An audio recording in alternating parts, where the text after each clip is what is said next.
नमस्कार दोस्तों, YouTube के महाविद्या ज्योतिष चैनल में मैं पंडित गुरुराज आप सभी दर्शकों का एक बार फिर से स्वागत करता हूं। दोस्तों, YouTube के महाविद्या ज्योतिष चैनल के माध्यम से मैं लाल किताब, वैदिक ज्योतिष, यंत्र मंत्र और तंत्र से जुड़ी हुई अनुभूत जानकारी समय समय पर आप तक पहुंचाता रहता हूं। उम्मीद है आपको मेरी वीडियो पसंद भी आती होगी। अगर वीडियो पसंद आती है तो वीडियो को लाइक करें, शेयर करें और चैनल को सब्सक्राइब भी कर लें ताकि इसी प्रकार की जानकारी आगे भी मैं आप तक पहुँचा सकूँ। दोस्तों, आज मैं आपको लाल किताब कुंडली किस प्रकार देखते हैं, किन नियमों का पालन किया जाता है कुंडली देखते हुए, किन सिद्धांतों को ध्यान में रखा जाता है, इसकी जानकारी आज मैं आपको दूंगा। जानकारी से पहले एक जानकारी और मैं आपको दे दूं। दोस्तों, मैंने एक नया शॉर्ट वीडियो यूट्यूब चैनल बनाया है। चैनल का नाम है रेड बुक एस्ट्रो। दोस्तों, डिस्क्रिप्शन में मैंने इसका लिंक दिया हुआ है। लिंक पे क्लिक करके आप चैनल को सब्सक्राइब कर लें, बेल आइकन ऑन कर लें। हर रोज़ आपको 1 मिनट की वीडियो मिला करेगी। समय होगा शाम का 6 बजे। हर रोज़ शाम को 6 बजे एक वीडियो आप तक आएगी। शॉर्ट वीडियो होगी, 1 मिनट की वीडियो होगी और एक सूत्र आपको मिलेगा। सूत्र एक होगा तो आसानी से आप याद भी कर पाएंगे और छोटी वीडियो होगी तो आप चलते चलते देख भी पाएंगे। चैनल का नाम है रेड बुक एस्ट्रो। तो चैनल को प्लीज़ आप सब्सक्राइब कर लें, बेल आइकन ऑन कर लें ताकि आपको हर रोज़ एक नई जानकारी मिलती रहे। संडे को वीडियो का समय शाम का 5 बजे का होगा, बाकी दिन 6 बजे वीडियो आपको मिला करेगी। तो चलिए अब चलते हैं जानकारी की तरफ, सूत्रों की तरफ। दोस्तों, लगन भाव जो होता है यह सिंहासन होता है, यानी खाना नंबर 1 जो होता है यह सिंहासन होता है और इस पर आकर जो भी ग्रह बैठता है वो कुंडली का राजा होता है। खाना नंबर 7 जो है वह वजीर के बैठने की जगह है, यानी खाना नंबर 7 में जो ग्रह बैठेगा वो वजीर होगा। तो खाना नंबर 1 में यदि 4 ग्रह चंद्र, बृहस्पति, बुध और राहु और खाना नंबर 7 में अकेले केतु बैठे हुए हों तो अब 34 साल की आयु तक केतु कायम नहीं होगा। केतु की जड़ कटती होगी, यानी 34 साल की आयु तक पुत्र संतान पैदा नहीं होगी। पैदा होकर मरती जाए या पैदा ही ना हो। 34 साल बुध की आयु तक पुत्र का सुख जातक को नहीं मिलेगा। 48 साल की आयु तक केवल एक ही संतान कायम होगी। क्यों? क्योंकि लगन में 4 राजा बैठे हुए हैं, बृहस्पति, चंद्र, बुध और राहु। अब 4 राजाओं का अलग अलग हुक्म खाना नंबर 7 में बैठे हुए वजीर केतु पूरा नहीं कर पाएंगे और केतु की जड़ यहां पर कटती होगी। केतु की जड़ कटने से, केतु के नष्ट होने से पुत्र संतान भी यहां पर नष्ट होगी। 48 साल की आयु तक केवल एक ही पुत्र कायम होगा और 48 के बाद अगर पुत्र संतान कायम हो जाए, दूसरा पुत्र कायम हो जाए तो अब बुध यानी बेटी बेघर, बेइज्जती, तलाक जैसे नतीजों से बर्बाद होती जाएगी। ऐसे में जातक को क्या करना चाहिए? जातक को 4 जानों यानी कुत्ता, घोड़ा, गाय और तोता, इनकी पालना करनी चाहिए। इनको रोटी का कोई हिस्सा देना चाहिए। अब क्या है, अगर जातक इन 4 जानों की सेवा करेगा तो पुत्र संतान पैदा भी होगी और पुत्र संतान के पैदा होने के बाद ये चारों ही ग्रह राजयोग कारक होंगे और जातक को इन चारों ही ग्रहों का बहुत ही उत्तम फल प्राप्त होगा। वरना ये चारों ही ग्रह लानत की निशानी होंगी, जातक को हमेशा ही अशुभ फल देंगे और जातक को उम्दा असर की बजाय लानत ही नसीब होगी। दोस्तों, जब कुंडली में असल मंगल के अलावा मंगल नेक यानी सूरज बुध या मंगल बद सूरज शनि इकट्ठा बैठे हुए हों तो लगन भाव में बैठा हुआ जो ग्रह है वो खाना नंबर 11 को भी देखेगा, खाना नंबर 11 के ग्रह को भी देखेगा। लगन भाव जो कुंडली का खाना नंबर 1 है, जो सिंहासन भी है, और इस सिंहासन पर बैठा हुआ ग्रह राजा होगा, और राजा की टांगे खाना नंबर 11 होंगी, यानी वो राजा खाना नंबर 11 में बैठे हुए ग्रह की चाल पर चलेगा।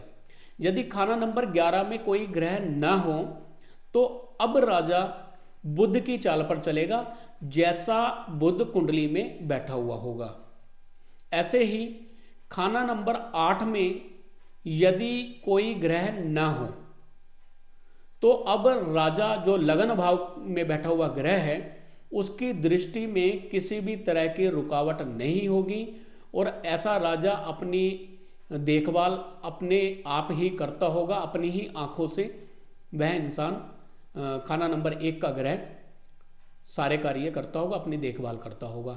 यानी जब तक अपनी ही मेहनत से, अपने बलबूते पर, अपनी सूझबूझ से अपना देखभाल करता होगा, अपना फायदा करता होगा। यदि जन्म कुंडली में लगन भाव में ज्यादा ग्रह बैठे हुए हों तो अब लगन भाव का यानी खाना नंबर 1 का न्यायकर्ता शुक्र होगा, जैसा कि वह उस वक्त लगन भाव में बैठा होगा।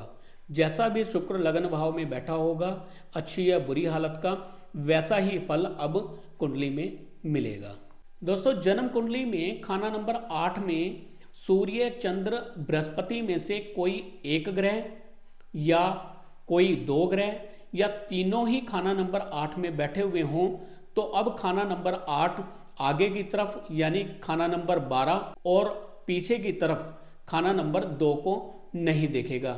यानी खाना नंबर 8 का जो भी फल होगा वो खाना नंबर 8 में ही बंद होकर रह जाएगा, खाना नंबर 8 तक ही सीमित रहेगा। दोस्तों, शनि, मंगल, चंद्र यदि जन्म कुंडली में खाना नंबर 8 में अकेले अकेले बैठे हों तो हमेशा उम्दा फल के होंगे, लेकिन यदि शनि, मंगल, चंद्र जन्म कुंडली में खाना नंबर 8 में इकट्ठा बैठ जाएं या कोई 2 ग्रह आकर बैठ जाएं तो अब शनि खाना नंबर 8 में मौतों के भंडारी होंगे, जो परिवार में असमय मृत्यु का कारण बनते रहेंगे। चंद्र धन की बर्बादी करने वाले होंगे, धन को बर्बाद करेंगे। मंगल में अब खाना नंबर 6 और खाना नंबर 2 का मंदा फल मिलता होगा, और मंगल बद होंगे, जो हर समय लानत के देवता बने रहेंगे, यानी जातक पर कोई ना कोई मुसीबत हर समय टूटती होगी। इसी प्रकार खाना नंबर 8 में अकेले बुध बैठे हुए हों तो अमूमन बुरे प्रभाव के होते हैं। ऐसे ही मंगल अगर अकेले खाना नंबर 8 में बैठ जाएं तो ये भी बुरे प्रभाव के होंगे, लेकिन अगर दोनों इकट्ठा मंगल और बुध खाना नंबर 8 में बैठ जाएं तो हमेशा उत्तम प्रभाव के होंगे, और वो भी कब होंगे? जब कुंडली में खाना नंबर 2 में शनि ना बैठे हों। अगर कुंडली में खाना नंबर 2 में शनि बैठे हुए हैं और खाना नंबर 8 में मंगल बुध बैठे हैं तो अब मंगल यहां पर मंगल बद होंगे, जो लड़ाई के मैदान में, जंग के मैदान में मौत का बहाना खड़ा कर देंगे, यानी जातक की मृत्यु का कारण बनेंगे। दोस्तों, जन्म कुंडली में खाना नंबर 6 और खाना नंबर 8 में से कोई एक मंदा हो जाए, कोई एक अशुभ हो जाए तो दोनों ही खाने अशुभ हो जाएंगे। खाना नंबर 6 भी अशुभ हो जाएगा, खाना नंबर 8 भी अशुभ हो जाएगा। दोस्तों, जन्म कुंडली में खाना नंबर 11 में बैठा हुआ ग्रह वर्षफल में जब कभी खाना नंबर 11 में आ जाए या खाना नंबर 8 में आ जाए तो उस वर्ष खाना नंबर 11 में बैठे हुए ग्रह से संबंधित चीज जातक के किसी काम नहीं आएगी, और उस वर्ष जन्म कुंडली में खाना नंबर 11 में बैठे हुए ग्रह की चीज अगर जातक ले आए तो जातक के लिए यह बड़े ही मंदे प्रभाव की होगी, जातक की सेहत के लिए, जातक के धन के लिए बर्बादी का कारण बनेगी। जातक का धन और सेहत यहां पर बर्बाद होती जाएगी। और खाना नंबर 8 का बुरा असर खाना नंबर 4 में भी जाएगा खाना नंबर 2 के द्वारा।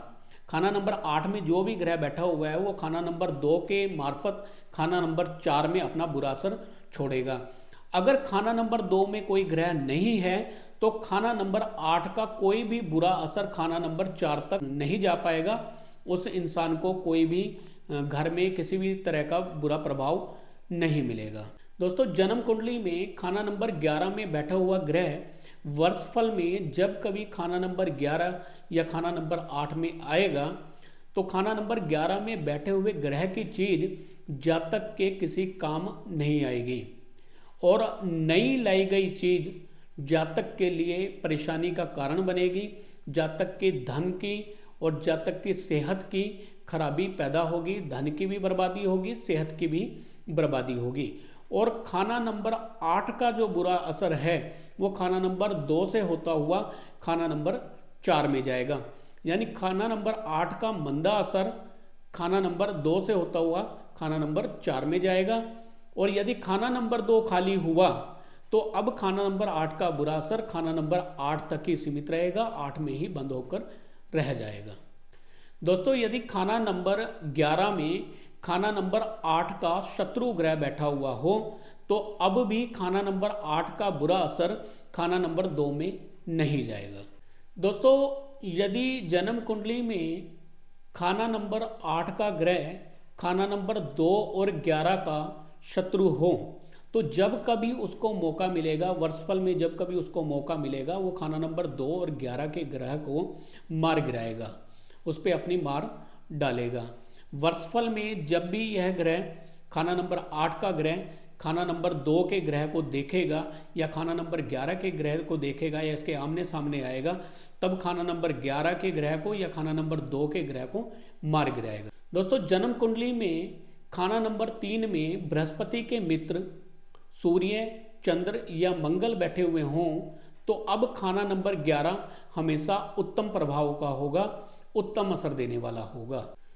दोस्तों, खाना नंबर 11 में बैठे हुए ग्रह को खाना नंबर 3 का ग्रह देखा करता है, लेकिन खाना नंबर 11 का ग्रह उस समय ही पूरी तरह जागता हुआ माना जाएगा जब लगन भाव और खाना नंबर 3 में कोई ना कोई ग्रह अवश्य हो। दोस्तों, जन्म कुंडली में या वर्ष कुंडली में खाना नंबर 11 में और खाना नंबर 8 में ऐसे ग्रह आकर बैठ जाएं जो एक दूसरे के शत्रु हों तो खाना नंबर 11 में बैठे हुए ग्रह से संबंधित चीज जातक के किसी काम न आएगी, बल्कि ऐसे सदमे और मंदी सेहत की निशानी होगी जिससे पीठ टूटी हुई और छत गिरी हुई जैसा मातम का जमाना होगा। जातक जब वर्षफल में खाना नंबर 11 में खाना नंबर 8 में ऐसे ग्रह आकर बैठ जाएं जो एक दूसरे के शत्रु हों और जातक उस खाना नंबर 11 में बैठे हुए ग्रह से संबंधित कोई चीज ले आए तो वो धन की बर्बादी का कारण भी बनेगा, जातक की मंदी सेहत की निशानी भी होगी और घर में किसी न किसी मातम की निशानी बनी रहेगी, किसी न किसी सदमे की निशानी बनी रहेगी। ऐसे में जातक को क्या करना चाहिए, जब खाना नंबर 11 में बैठे हुए ग्रह से संबंधित चीज कोई बनाए या कोई लेकर आए तो उस ग्रह के मित्र ग्रह की चीज भी साथ में लेकर आए। यानी अगर मान लें खाना नंबर 11 में शनि बैठे हुए हैं तो जातक मकान बनाए तो केतु की चीज यानी कुत्ता लेकर आए, और अगर कोई मशीनरी लेकर आ रहे हैं, कोई लोहे की मशीनरी लेकर आ रहे हैं तो कोई बच्चे का खिलौना साथ में जरूर लेकर आए। तो ऐसा करने से अब दोनों ही ग्रह यहाँ पे उत्तम प्रभाव देंगे, किसी भी प्रकार का बुरा प्रभाव ऐसे जातक को नहीं मिलेगा। दोस्तों, जन्म कुंडली में खाना नंबर 11 में बैठे हुए ग्रह सिवाय पापी ग्रहों के बेइतबारी के ग्रह होंगे, और खाना नंबर 11 में यदि कोई ग्रह बैठा हुआ है और खाना नंबर 3 खाली है तो अब खाना नंबर 11 का जो ग्रह है वो जब भी कभी वर्षफल में खाना नंबर 1 में आएगा तब अपना शुभ फल देगा। ऐसे ही खाना नंबर 11 का ग्रह जब कभी वर्षफल में खाना नंबर 8 में चला जाए तो वो अशुभ फल देगा। साथ ही ये भी ध्यान रखना पड़ेगा कि खाना नंबर 11 का ग्रह जब कभी खाना नंबर 8 में आ जाए तो जातक को कोई भी ऐसी चीज लेकर नहीं आनी चाहिए जो खाना नंबर 11 से संबंध रखती हो। यानी अगर शनि खाना नंबर 11 में बैठे हुए हैं तो ऐसे जातक को लोहे की कोई मशीनरी नहीं लेकर आनी चाहिए, कोई मकान नहीं बनाना चाहिए। ऐसे ही अगर शुक्र खाना नंबर 11 में बैठे हुए हैं तो जातक को जब भी शुक्र खाना नंबर 8 में आ जाए या 11 में आ जाए तो विवाह नहीं करना चाहिए, कोई गाय नहीं लेनी चाहिए, कोई वाहन नहीं खरीदना चाहिए। तो दोस्तों उम्मीद है आज के सूत्र भी आपको पसंद आए होंगे। इन सूत्रों को अच्छे से कंठस्थ कर लें। अगर कोई चीज़ आपको समझ नहीं आई है तो आप मुझे कमेंट करें, अगली वीडियो में मैं समझाने की कोशिश करूंगा। दोस्तों एक बार फिर से मैं आपसे अनुरोध कर रहा हूं कि मैंने जो नया चैनल बनाया है रेड बुक एस्ट्रो, इसका लिंक मैंने डिस्क्रिप्शन में दे दिया है। आप वहां से लिंक को क्लिक करके चैनल को सब्सक्राइब कर लें, बेल आइकन को ऑन कर लें ताकि हर रोज आपको एक नई वीडियो मिलती रहे। दोस्तों अगर आप अपनी जन्म कुंडली दिखाना चाहते हैं, अपनी जन्म कुंडली का संपूर्ण विश्लेषण कराना चाहते हैं तो स्क्रीन पर दिए गए नंबर पर कांटेक्ट कर सकते हैं। आपकी कुंडली को बारीकी से देखा जाएगा। लगन कुंडली, गोचर कुंडली, चलित कुंडली, नवांश कुंडली, वर्षफल कुंडली, इन सभी कुंडलियों को बारीकी से देख के आपके जीवन में जो भी समस्या आ रही है उसका लाल किताब का कोई अचूक उपाय बताकर उसको दूर किया जाएगा। तो आप अपनी कुंडली दिखा सकते हैं, स्क्रीन पर दिए गए नंबर पर कांटेक्ट कर सकते हैं। फिर मिलेंगे अगले वीडियो में, तब तक के लिए नमस्कार।